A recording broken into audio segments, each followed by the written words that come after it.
Welcome back to the Deep Dive. Today, we are accelerating right into the heart of the global AI race. And it really is a race. It is. We're moving beyond just simple software updates here. Our mission is to really understand the foundational battles happening right now. The scramble for infrastructure, the competition for model dominance. And all the ethical friction points that come with that. Exactly. We want to give you the shortcut to being truly well-informed. So we're going deep on the trillions of dollars being spent, the benchmarks being set. And maybe most importantly, the immediate real-world consequences, both the good and the pretty concerning. Right. And if you want a clear snapshot of the sheer financial scale, you just have to look at the infrastructure commitments. The money. Yeah, the money. I mean, OpenAI alone has this ambitious spending plan. It's projected to hit a staggering $1.4 trillion over 8 years. I can barely wrap my head around that number. 1.4 trillion. To put that in perspective, that's more than the GDP of entire countries. It is, and it signals that the only players who can really survive in this game are the ones with access to, well, essentially unlimited capital. So is it even sustainable?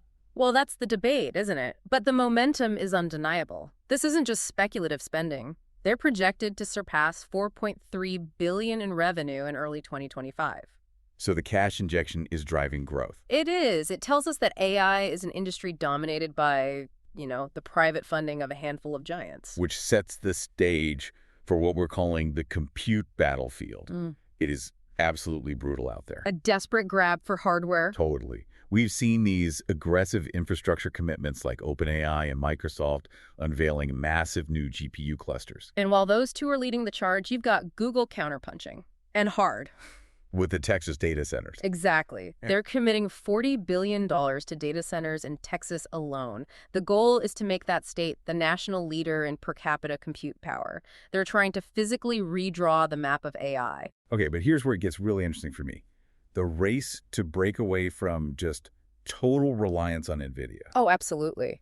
The hardware supply chain is under enormous pressure. And diversification is everything. It's crucial. We just saw AMD sign a major multi-year deal to supply AI chips to OpenAI.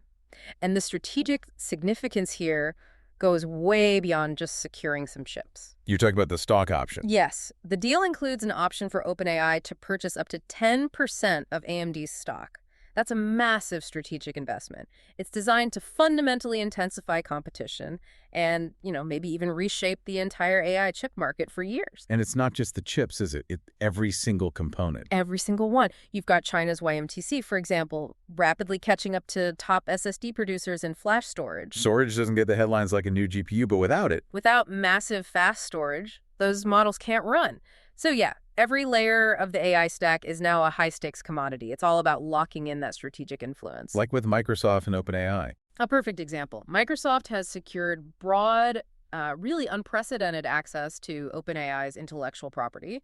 They've got a 27% stake. Which strengthens their control through at least 2032. That's almost a decade. It's a commitment that secures influence for an entire decade. But on the other side, you have this push towards democratizing AI. Right, through other huge partnerships, like Hugging Face and Google Cloud. Exactly. They're deepening their relationship specifically to let enterprises seamlessly deploy open models on Google Cloud. And that's critical for developers who don't want to feel locked into one of the big proprietary giants. It boosts speed, security, and flexibility for everyone. Okay, let's pivot from the hardware trenches to the model arms race itself.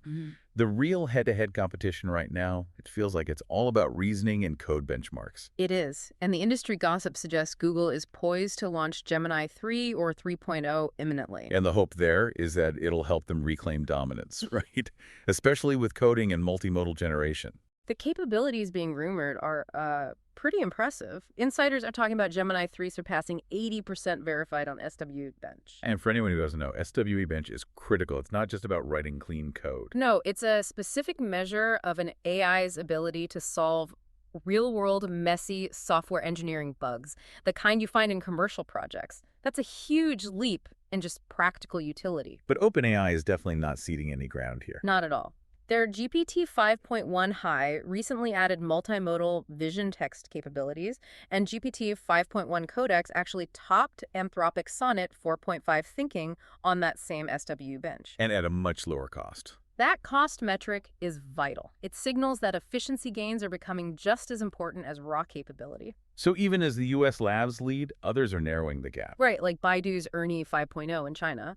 But you have to look closer at the efficiency breakthroughs. That's where the really interesting stuff is happening. Tell us more about those efficiency gains. So we're seeing some significant open source advancements.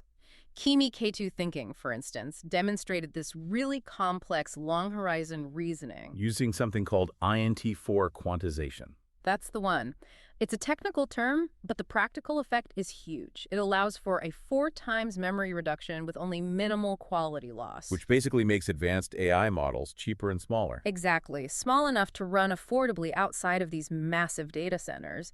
It democratizes the cost of advanced AI. That is a powerful shift. And we're also seeing signs of a strategic pivot in how these companies are even approaching their product lines. Absolutely. Signals from OpenAI suggest a future unification, a single general-purpose GPT. So they would collapse all their task-specific models for coding, for writing. Into one extremely efficient do-it-all system. It would simplify everything for developers and for users. That would simplify development enormously. And speaking of improvements, Google's latest Gemini updates have really focused on reliability. A key concern for everyone. A huge concern. They've managed to cut hallucination rates by a whopping 40%. And can now process up to 1 million tokens. Which sets entirely new standards. I mean, you can feed it entire books now and expect trustworthy output. Which moves us from the underlying models to practical deployment.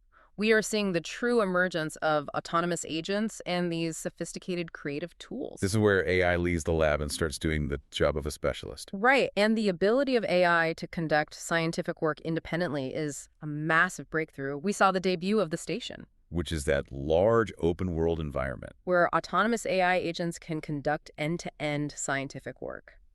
So think of it this way. Instead of just answering a question, the AI is now designing the experiment, running the simulation, analyzing the data, and drawing its own conclusions. It's like delegating the entire research process to a highly autonomous, very efficient intern. And to make those agents more reliable, we have tools like AgentEvolver, which introduces self-improvement loops, self-questioning, navigation, attribution. The AI is learning to check its own homework. And cite its sources before reporting back. This lets the agents function with far lighter human oversight. Okay, but the most visible impact to the everyday user has to be in media and commerce. Oh, without a doubt. Sora, the video app, went public and had a dizzying debut. It surpassed ChatGPT's initial downloads. 1 million downloads in just 5 days. It just shows you how hungry creators are for these realistic video tools. And Google's keeping pace. Gemini Veo 3.1 now lets creators upload reference images with their text prompts. Which gives them so much more creative control. It's not just generating a video, it's generating your video, the one you directed. And then there's how agentic AI touches your wallet. Commerce. It's already revolutionizing holiday retail. Studies show up to 45% of U.S. consumers are relying on AI for product comparisons and recommendations. And Google has rolled out those advanced Gemini-powered shopping features in response. Real-time inventory checks, deeply personalized recommendations, right in search, and the Gemini app. And we can't forget the physical world. Robotics momentum is incredibly strong. So strong. A company like Figure iterated through 3 humanoid generations in just 3 years. 3 in 3 years. And NVIDIA's tools are accelerating digital twin technologies, robotics and manufacturing. AI is optimizing the physical production line, not just software. So as this technological accelerator pedal is slammed to the floor, we have to introduce the necessary counterbalance. The friction points. The legal, the ethical, the societal friction points. Yeah. And these battles are mirroring the speed of the technology itself. For sure. And the critical risks right now, they revolve squarely around privacy and data tracking. Google is facing multiple legal challenges. Alleging what, exactly? Alleging that its Gemini AI secretly recorded private user conversations and accessed messages on platforms like Gmail, Chat, and Meet without proper consent. Wait, I have to stop you there. Secretly recorded conversations. Yeah. Accessing private messages. That moves this whole discussion from product feature to surveillance creep very, very quickly. It does. And if it's proven, it would fundamentally change how people view the trustworthiness of these systems. It just raises serious questions about where the line is drawn for data collection. And it's not just Google. No. We saw issues with new tools like the FIA AI shopping tool co-founded by Phoebe Gates. Security researchers found it was collecting excessive user data, including full web page content. Though they did disable that feature. They disabled it, yes. But even industry leaders are locked in these high-stakes legal battles.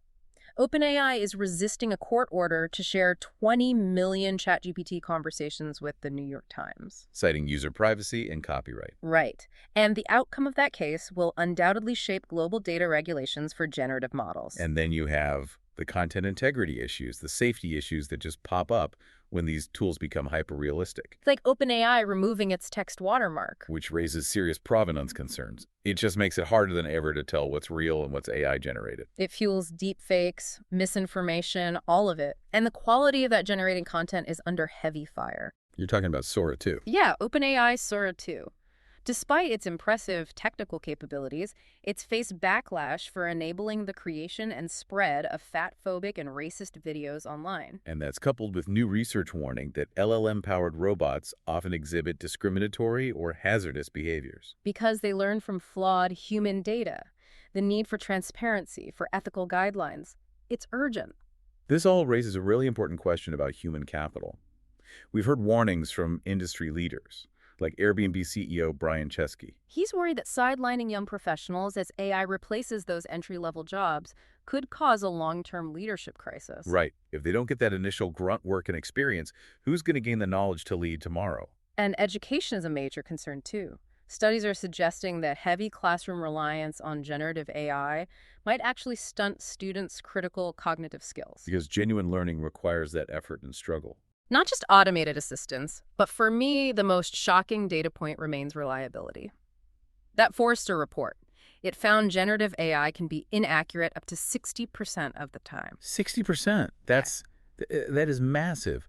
So why are we seeing this breakneck speed of deployment and investment if the reliability is still that low? It just highlights the tension, doesn't it? The companies are racing for capability dominance. They're pushing features to market because of competitive pressure. But the underlying flaw remains. It does. The data they're trained on, the inherent statistical uncertainty. It means human oversight, skepticism, and critical thinking. They aren't optional. They are absolutely critical no matter how smart the models claim to be. So what does this all mean for you? This deep dive, it's revealed an AI ecosystem defined by this unprecedented financial commitment, intense competition, and the immediate emergence of autonomous agents. All shadowed by crucial legal and ethical scrutiny. We have to remember the hidden costs. The legal battles over privacy, the ethical dilemma of generative content that can spread harm so easily, and most importantly, that 60% error rate remains a challenge we just can't ignore. The pace is incredible. But the necessary checks and balances are really struggling to keep up. Okay, so here is a final provocative thought for you to chew on. Strategy discussions often argue that researcher time, not compute power, is the real bottleneck for AI progress.